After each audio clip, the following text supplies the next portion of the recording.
O'zbekistonda bo'layotgan eng so'nggi yangiliklardan xabardor bo'lmoqchi bo'lsangiz, bizni kuzatishda davom eting. Ertaga ayrim hududlarda yomg'ir yog'ishi, momaqaldiroq bo'lishi kutilmoqda. Assalomu alaykum aziz muxlis. Agarda bizning kanalimizda mehmon bo'lsangiz, bizga obuna bo'lishni unutmang. O'zgidromet ertaga 12-iyun kuni kuzatiladigan ob-havo ma'lumotini e'lon qildi. Unga ko'ra Toshkent shahrida havo biroz bulutli bo'ladi. Vaqti bilan o'zgaruvchan bo'ladi.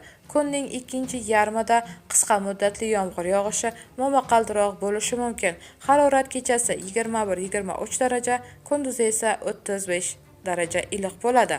Qoraqalpog'iston Respublikasi hamda Xorazm viloyatida havo biroz bulutli bo'ladi. Ba'zi joylarda yomg'ir yog'ishi kutilmoqda.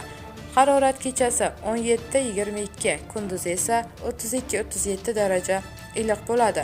Buxoro va Navoiy viloyatlarida havo biroz bulutli bo'ladi, ba'zi joylarda o'zgaruvchan bo'ladi. Harorat kechasi 20-25, kunduzi esa 32-37 daraja iliq bo'ladi. Toshkent, Sirdaryo, Jizzax va Samarqand viloyatlarida havo biroz bulutli bo'ladi, ba'zi joylarda o'zgaruvchan bo'ladi. Kunning ikkinchi yarmida ba'zi joylarda qisqa muddatli yomg'ir yog'ishi, momaqaldiroq bo'lishi mumkin. Harorat kechasi 18-23, kunduzi esa 30-35 daraja iliq bo'ladi.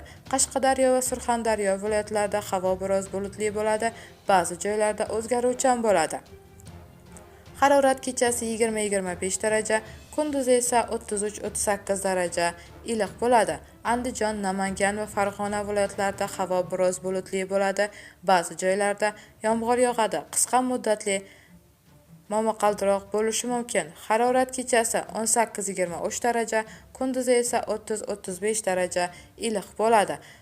Respublikaning tog' oldi va tog'li hududlarida havo biroz bulutli bo'ladi, ba'zi joylarda yomg'ir yog'adi. Momaqaldiroq bo'lishi mumkin. Sel, suv, toshqin hodisalari yuzaga kelishi mumkin. Harorat kechasi 12-17 daraja, kunduzi esa 23-28 daraja iliq bo'ladi. Bu xabarni barcha do'stlarimizga jo'natib qo'yamiz hamda videomiz ostida bir dona like tugmasini bosishni unutmaymiz.